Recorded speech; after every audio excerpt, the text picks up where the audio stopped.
This is StarTalk, Cosmic Queries Edition. Neil deGrasse Tyson here, your personal astrophysicist. And I got with me Chuck Nice. Chuck. Yo, what's up, Neil? Chuck, is this themed or is it unthemed Cosmic Queries? What do you got for me today? This is completely unthemed. This is okay. So grab bag. This is grab bag. I think people like grab bag. Yeah. It seems that. It feels like they get totally into it. You know why? Because it's kind of like, the prize in a Happy Meal or a box of Cracker Jacks. You don't know what you're going to get. It's the Forrest Gump of StarTalk shows. No box of chocolates. Okay. It's the box of chocolates. Okay. All right. You know what you're going to get. Speaking of box of chocolates, who had the idea that you could improve chocolate by putting a gooey liquid that's not chocolate inside of it? This is one of the biggest mysteries of my life. I'm sure it was someone from the sugar industry. So you don't want all that nasty chocolate. No, that chocolate. Oh, let's put in a gooey cherry. Right. Corn syrup, baby. That's where the action is. Chocolate. Who wants that crap? Corn syrup. And it's probably all cheaper than the chocolate that would have been in that volume in all of those candies. 100%. You know it. I mean, yeah, good chocolate is expensive, man. There's a great place not too far from where you live that they have like just tremendously like high grade chocolate. No, I know that place where they have a big window you can see, like it's like Willy Wonka or something. And good chocolate. As if making the Easter bunnies coming off the assembly line, off the factory line. Yeah. Yeah, man. Yeah. All right, here we go. So this is GR. He says, when on Star Trek, they talk about subspace. What the hell are they talking about? Okay, is it just a plot device? Is subspace a real thing? What the hell is going on? Thank you, George Radier. Okay, so my answer is, I don't know. We would need Charles Liu for that. Okay? Chuck Liu. But what I can tell you is, yes, I think it was a plot device because otherwise they can't communicate with anybody. Right. Okay?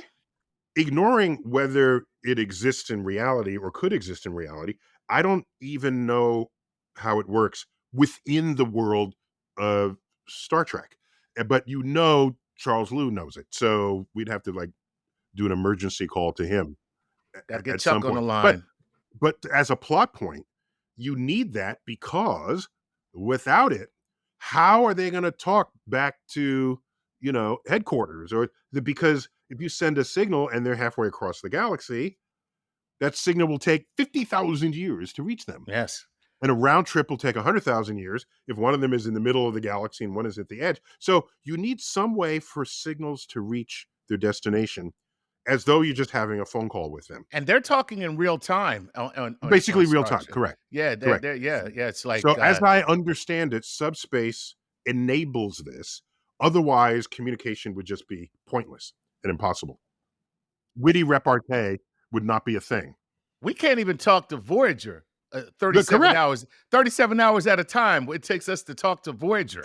Right, exactly. Yeah. Exactly. So they had to figure out how to get around that. And so they That's did. it. Mm-hmm. All right, George Radier. Here we go. This is the artist formerly known as James Smith. And James says, hey, Neil. Hey, Chuck. James from Indianapolis here. So in the very far future, when a black hole is done with Hawking radiation, what is left over once the black hole is gone? Does the space in which the black hole occupied have a large rip in it? Or is the space around the black hole reverted into the form which was there before the black hole was formed? Thanks, guys. So does black hole do something to the fabric of space where it makes a divot? That's what he wants to know. Does the black hole leave a paw print? A paw print. Like the black hole was here, right? Right. Or did it pee in that section of the universe and keep walking? Yeah, another black hole comes along, sniffs it, and goes, okay. I either got to mark this or move on. So it is an actual literal evaporation. I mean, by a different mechanism, of course, by Hawking radiation. But the size of the event horizon as the black hole uh, shrinks from Hawking radiation, the size of the event horizon shrinks with it. It gets smaller and smaller and smaller and smaller and smaller. And the nature of the radiation that comes out is you can approximate it by the wavelength of the light that it emits is approximately the same size as the size of the event horizon itself. Oh, wow. So big black holes give off radio waves as Hawking radiation. As they get smaller and smaller, they give off higher and higher energy light. So radio waves and microwaves, then infrared, then red, orange, yellow, green, blue, violet, ultraviolet, X-rays, gamma rays. So the Oh, gamma rays nice. have the tiniest wavelengths. So as the black hole gets littler and littler and littler, the evaporation rate increases and the nature of the Hawking radiation changes to become higher and higher energy radiation. Did not know that. Yes, so that in the last instant, it's just a puff of gamma rays, and then it Wow. disappears completely. That's amazing. And in fact, I think the original paper, one of the original papers of Hawking, describes this as a source of gamma rays in the universe that you might observe. Right. That's really cool. Man, so it is a literal evaporation, like a pool of water drying up. Except it might leave some residue, like Right. mineral residue or something. Black hole leave no There's residue at all. nothing, there's nothing. Right. Correct. Cool. Wow. Now, the Oh, weird thing is, black holes, there's some mathematics derived from Einstein that tells us that on inside a black hole, it opens up to another universe, another mhm. space-time system. And so if that's the case, what happens to that universe when the black hole evaporates? Nice. Whoever was smoking weed in that universe sobers up and it's over. That little universe is gone. I saw that universe for I can't believe I saw this universe, man. It was just right there in my thumb. So you're And then gonna write a book, The Universe According to Weed. Is that what yes, it's a good book. you're I'll call it Astrophysics for Stoners in a Hurry. Okay. That's so funny. All No, right. for someone who ain't in a Oh, hurry. yeah, I've that's never it. seen That's anybody right. high That's right. in a Right. hurry. That's right. That's true. You'd never Right. see anybody rushing when they're high. That is Mhm. so very urgency is not a matter when you are stoned. Plus, I've So been in a car where the person driving was stoned, and it's like they're driving real slow. The funny thing is, let me stay on the right-hand side. I'll drive real slow so that no one will know I'm high. Of course, everybody and everybody knows, like, yeah, clearly as they're as tricycle pass you, they know that you are tricycles. yeah, kid on a tricycle passes you, you know, okay, this dude is stoned. Yeah. Yeah, that's cool. All Um, right. What's all right, next? here we go. All right. This is David Sargent. And he says, and speaking of driving, look at what he says. Things StarTalk make me contemplate while I'm driving. With the size of planets affecting space-time, i.e., gravity, would cultures of huge planets, say the size of Jupiter, only solid, have everything in life moving slower? Slow music, for example, or in the opposite extreme, a tiny planet, everything moving fast. Uh, so there you go. Yeah, so he's talking about general relativity. What's the person's name again? This is David Sargent. David Sargent. So he's talking about he knows, maybe he might remember from the Interstellar film where they went down to a black hole planet and they were deep in a gravitational well. And if you were in an environment of high gravity, time will tick more slowly for you than if you're in a place of low or no gravity. So Hmm. it's relative, okay? Right. So planets, their gravity is not high enough for any of the big planets, little planets, is not high enough for any of this to make any important difference in anybody's life. So don't confuse the fact that the black hole planet in the film Interstellar was in the gravitational well of the black hole The black itself. hole. Right. So Exactly, not the the black planet. hole was doing the work, not the The planet. black hole was doing the time dilation rather Right. than the planet itself. So if you're just talking about planets orbiting the same star or regular star, this is not something to think about or worry about. Gotcha. Now, what about in Star Trek where the people from heavy gravity planets are super strong? Would that be feasible? That can happen. Okay, That can happen that could because happen. whatever you weigh here on Jupiter, I forgot what on Jupiter. It's a factor of 3 or 4 maybe. But so if you weigh, let's say 150 pounds here, you weigh 500 pounds on a planet. And so if you are thriving there, you'll have muscles that will accommodate this extra weight of your body. You'll have really thick, stubby legs. Like, I mean, think about it. If you want to be if you want to be heavy, you need stuff like a hippopotamus, Right, like an elephant. right, Now, a giraffe is big, but they're not really all that heavy. So they right, can get away with these spindly legs. I'm talking about big, chunky, you right. know.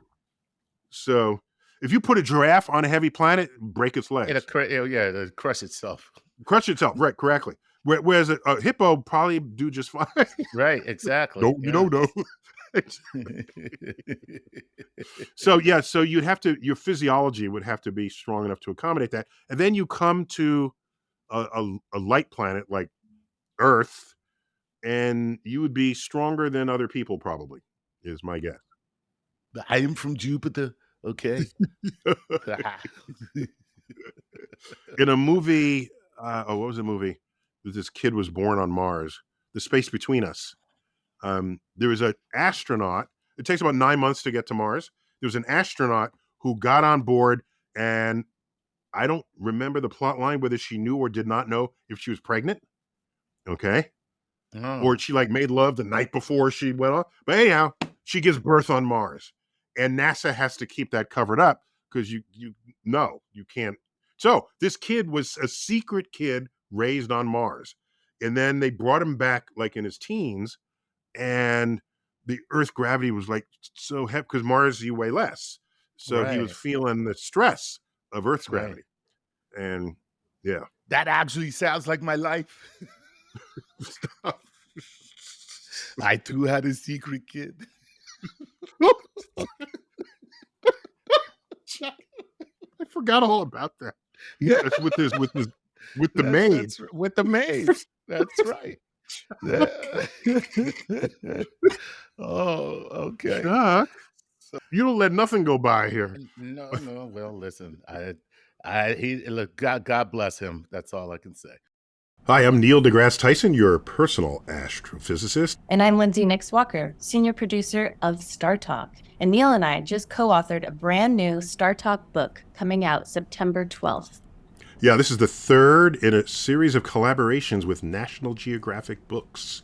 And this one is titled To Infinity and Beyond. And it's available for pre-order from the StarTalk website, startalkmedia.com/books. If you pre-order it, you get to gain access to a live stream that Lindsay Walker and I will do from this office. And you have the occasion to submit questions that we will answer.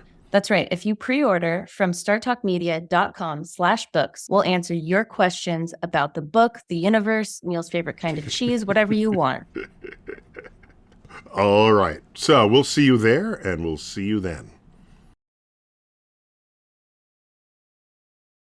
Why Koss says this. Hello, Neil. What's up, Chuck? Could the universe have started off with a much higher initial entropy? If so, how would the universe have been different? Also, what's entropy?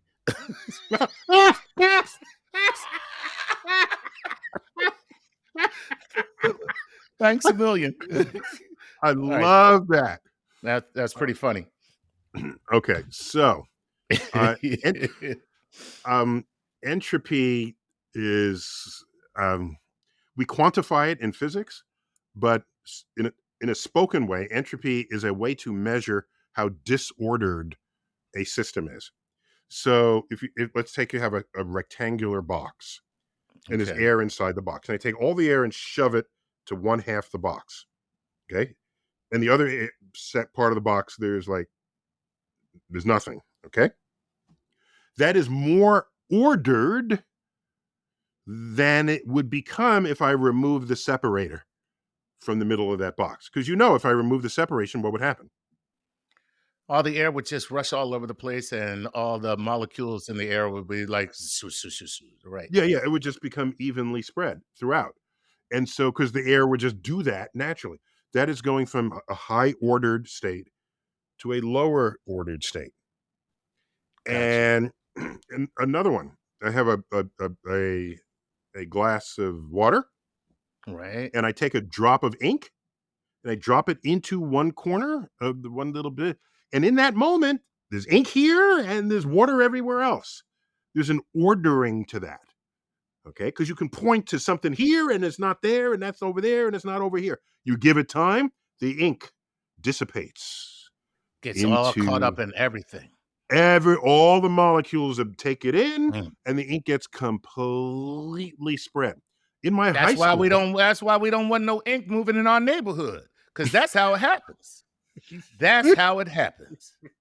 Starts off with one little house, one little ink house, one little ink house. Then before you know, you got 4 or 5 ink houses in your neighborhood. Hey, what's going on here? Now what's happening to the schools? Oh, wait a minute. So in my high school, we had this huge cylinder. They call it graduated cylinder. Right. Okay. Those are the educated ones, the graduated cylinder. It's an old joke. It's an old science joke. Anyhow, so we had a huge, it was like 3 feet tall. It was huge. And it was in one of the display cases. In most high schools, in their display case, what do you find? Trophies. Trophies of the sports. But my high school was the Bronx High School of Science. There were no sports No, trophies. that's funny. So there's a huge graduated cylinder, and there was a layer of ink at the bottom, and they slowly put water on top of it.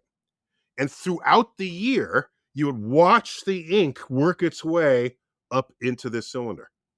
So it was like a living exhibit of the diffusion of one liquid into another, Nice. rather than just stir it. Of course, stir it will happen. But yeah, so it'll do that naturally. It'll become higher disorder than it previously had. So that's entropy.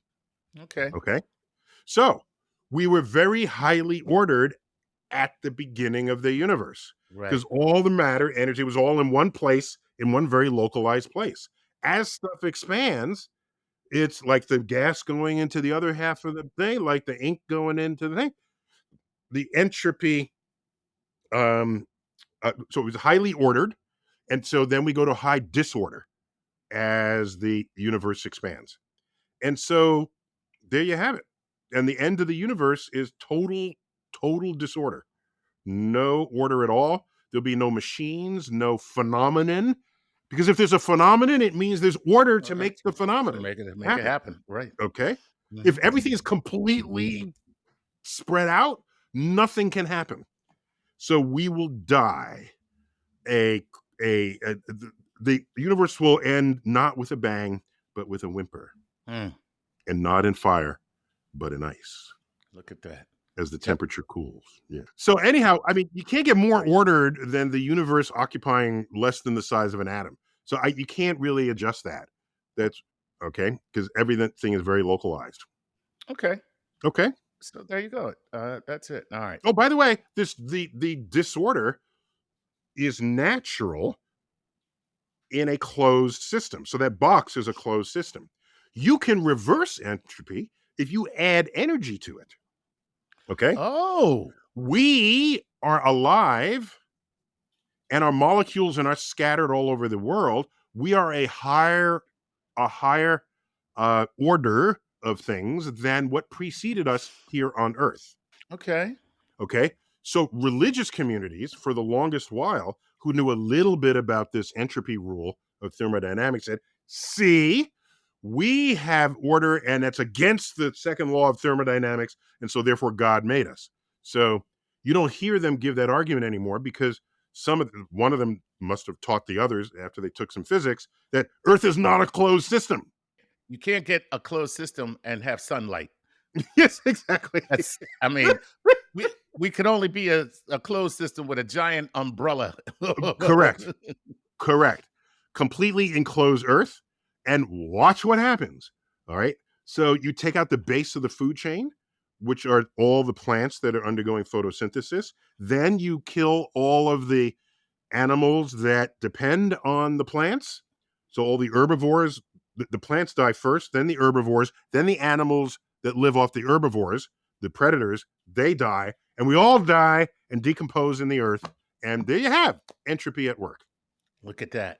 That's the coolest explanation of entropy I've ever heard. And there's a way to quantify it with equations, but Okay. yeah. All right, here we go. This is Christian Holmes. And Christian Holmes says, "Hello, Dr. Tyson. Lord Nice, I have a question about time.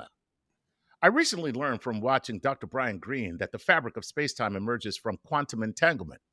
This explains that space is woven of quantum wormholes. But does that mean time emerges also? If so, what collection of quantum phenomena does time emerge from? Or is time merely the passing of one quantum phenomena to the next? I really appreciate both of your thoughts." So I too only recently learned from Brian Greene the recent thinking, this emergent thinking, that the virtual particles in the vacuum of space that pop in and out of existence, that they're quantum entangled while they are separated, and that quantum entanglement may itself be the thread that stitches the fabric of the space-time continuum. But notice I said space-time. So is it also stitching time? And I Hmm. don't know the latest thinking on that. But if time, according to Einstein, was invented to make motion look simple, then time is just something we create to measure the flow, to measure sequences of events, to know what happened before what, and the intervals that separated these events from those. So in that sense, I don't know if time is a fundamental property of space-time or whether we've attached it afterwards. I don't know. There you have it. Now you got some deeper looking to do. That's all. You gave Neil some homework, Christian. No, if could one of these threads be the time thread? It I could don't be, know. right? What I do know Pretty is threads you can always unweave, whereas for time, as I've said before, we are prisoners of the present, right. forever transitioning between our inaccessible past and our unknowable future. Let me ask you this. If we're prisoners of time, which we are, of course, meaning that, we can't go back, undo things, and go forward again. Our prison is one direction. What about dimensionally? Let's say I'm a higher being in a higher dimension. Could I screw with our time in this Yes, lower dimension? there's no reason why you wouldn't. So, for example, you're inside a room there where you're doing this recording. Right. So, if you had access to a higher dimension so you could see the timeline, Right. then you're no longer a prisoner. You can just I can pick a rejoin the point in the timeline. timeline and do whatever. That's right. So I'll give an example. So if let's say you're an ant and you're living in just two dimensions, and I draw a box around you, sorry, a square around you, you're in prison. You can't get out until the ant learns, wait a minute, there's a third dimension. Let me just go up into that third dimension, step out of the square, and I'm free from this prison. I can't believe you're saying this. I just saw this online 2 days ago where somebody put an ant on a white piece of paper. As the ant crawled, they took a ballpoint fountain pen and they drew, and wherever they drew, the ant would not go. It thought that it was blocked from going there. Really? Okay. Yeah. So Like cool. an edge. Okay. So there it is. So it's not thinking of a third dimension to go up and around and over it. So you can imprison two-dimensional creatures with a square. Okay? Right. Because they don't know about the third dimension. Now we can imprison three-dimensional creatures with With a a cube. cube. Okay? I put Right. you in the cube unless you have access to your timeline. If you had access to your timeline, you could step into the timeline, occupy a timeline when you're not in the cube, go back into your timeline, and you just escaped. And you never had to open a door or a window of your room to do so. Amazing. I love it. There it Super is. cool. Okay, cool. All right, let's move on. This is C. Spinos. And C. Spinos says, could black holes just be wormholes? I mean, do we just don't know? I'm just thinking out loud, guys. Sounds like he wants black holes to be wormholes. I think that's what he really wants, is for Yeah, black yeah. holes to be wormholes. So the first wormholes that were imagined were a black hole connecting to its mathematical opposite, a white hole, and you would connect them via a wormhole. So everything goes in the black hole and comes out the white hole. It's mathematical opposite. But then there was more work done on wormholes, especially inspired by Carl Sagan's novel Contact, when he was buds with Kip Thorne, a relativist physicist, astrophysicist at Caltech, where you run through more of the equations, and you can, in principle, just punch a wormhole through the fabric of space without reference to a black hole or a white hole. But you need some way to pry open space and keep it there. So you need like negative matter that can pull open space rather than collapse space. And so that works. Our equations give it to you, but we don't know any substance such as negative matter. So wormholes are really just, for now, the realm of science fiction.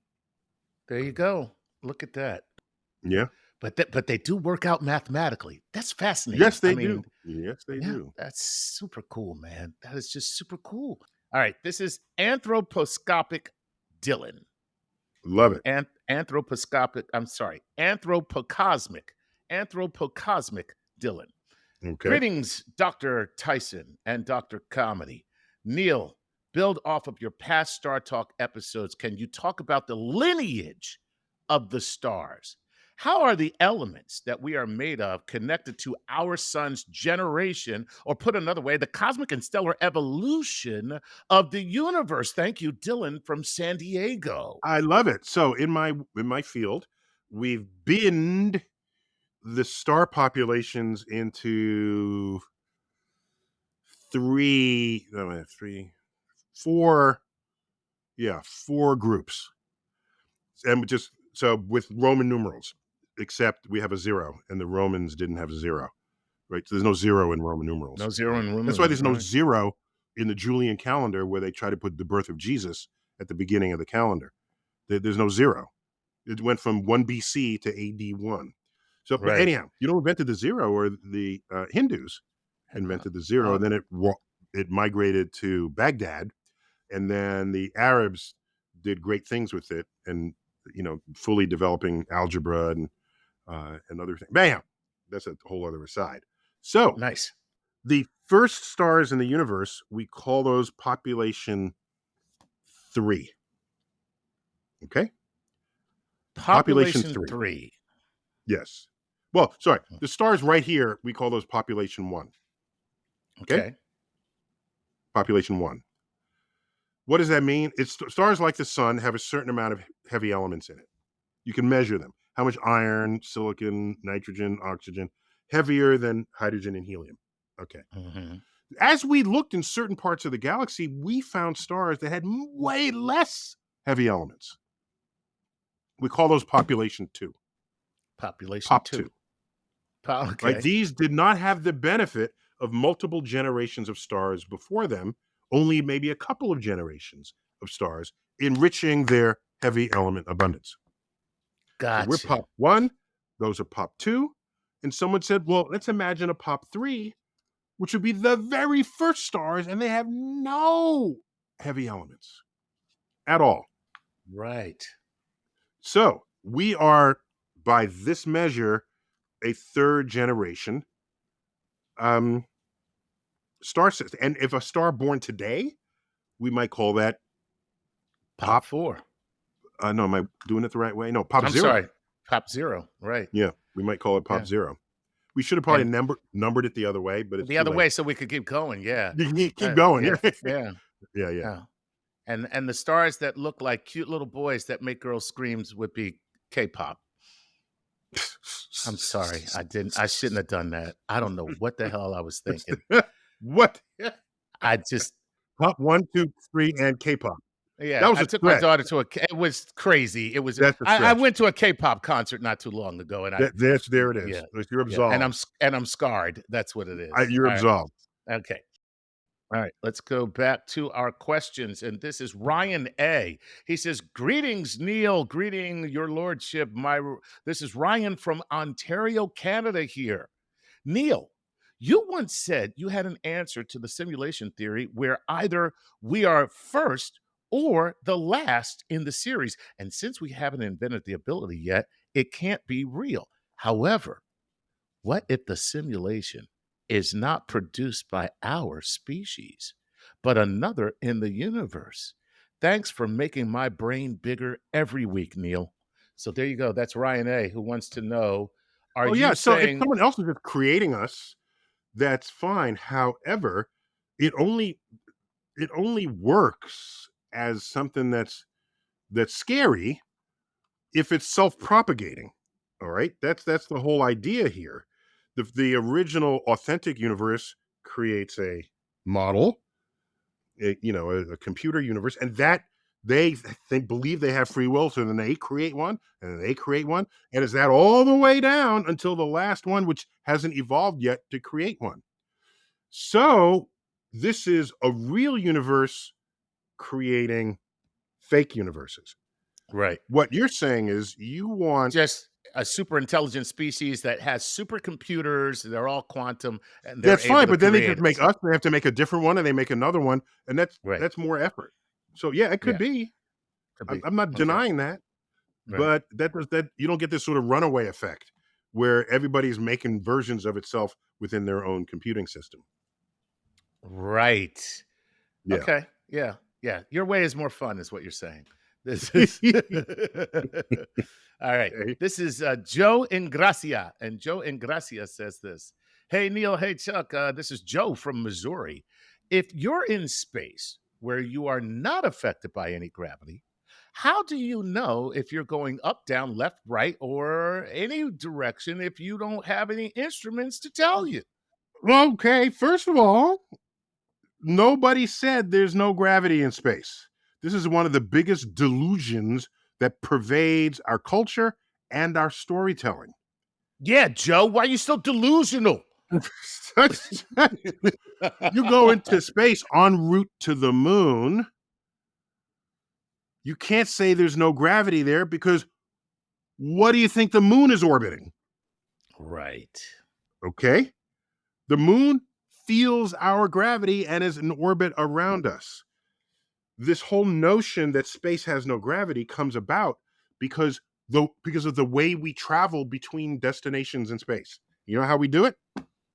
I'm going to head for Mars. I'm going to fire my engines right now, cut them off, and coast to Mars. If you're coasting anywhere in the universe, you are weightless. Period. Right. But if you turn on the engines, you're going to feel some G forces, and that G basically counts as weight according to your body. So you have weight that way. You that's if you want to get anywhere fast. And what was the film where they had the moon pirates? That crazy film. Ad Astra. Well, In the film Ad Astra, I think yes. Brad Pitt was that. It That was was in that. Brad Pitt. Yeah, yeah. So they had these scenes where everyone's just weightless in their spaceship, even though the engines are firing. Right. So Doesn't work that thorough way. is their belief that being in space makes you weightless. So that's the first point. Second, down, it's whichever direction you're falling. Okay. Yeah. That's funny. Right? That's funny. So if you're coasting towards the moon, down is towards the moon. Right. All right. I think it's that simple. That makes a lot of sense. Yeah. It's Yeah. very That's how you simple and define it down. makes sense. Mm-hmm. All right. Super cool. Super cool. Chuck, let's do one more, and then we got to close the episode. All right, here we go. This is Walker Foland. And Walker Foland says, "Hello, Dr. Tyson, Lord Nice. This is Walker Foland from West Branch, Michigan. Recently, I Nice. read that the fabric of space-time may be wormholes that are entangled between particles. Is it possible that Like the the correlation previous question. like the previous So this is question? getting around. This is getting around. People are on to this, man. Is it possible the correlation of mass and gravitational pull have to do with the number of entangled particles that are in that mass? In other words, the more dense a body is, the more entangled particles it has. Therefore, the more micro wormholes would go to that mass. Could this explain the very nature of gravity and why its relation to time? I imagine that wormholes would act as a conduit for mass to accumulate. I would love to hear your thoughts. Wow. I got to think about that. We'll hold that question next time we bring drag Brian Greene Exactly. into a cosmic queries. So what he's saying is, if the wormholes are part of the fabric of space and time, and wormholes can attract objects to them, Right. not only other wormholes, but just more stuff, could that in fact be what causes gravity? And I don't have a good answer for that. I don't have an answer. That's a pretty wild question, bro.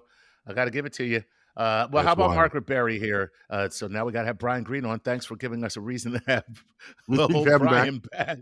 Brian back. Okay, here's Margaret Berry. She says, "Hi, Chuck. Hi, Neil. This is Margaret from North Carolina. My question is this: if all forms of energy have both particle and wave attributes, doesn't this itself define string theory?" Oh.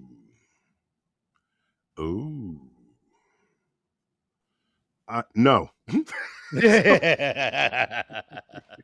And that's our show, people. Thank you so much. Strings are one-dimensional concentrations of energy living in a higher dimension. And yes, they vibrate, and depending on how they vibrate, they will manifest as one kind of particle or another. A wave, however, is not a string. Right. Okay? It's just not. So I don't know that you can connect the wave particle duality with the strings that you'd find in string theory. Yeah, I don't think you can do that. Yeah. Okay. Yeah. Well, there you go, Margaret. I mean, it was a nice try. I guess. Nice try. That was a nice try, Margaret. She was like, "I'm on to something. Let me tell you."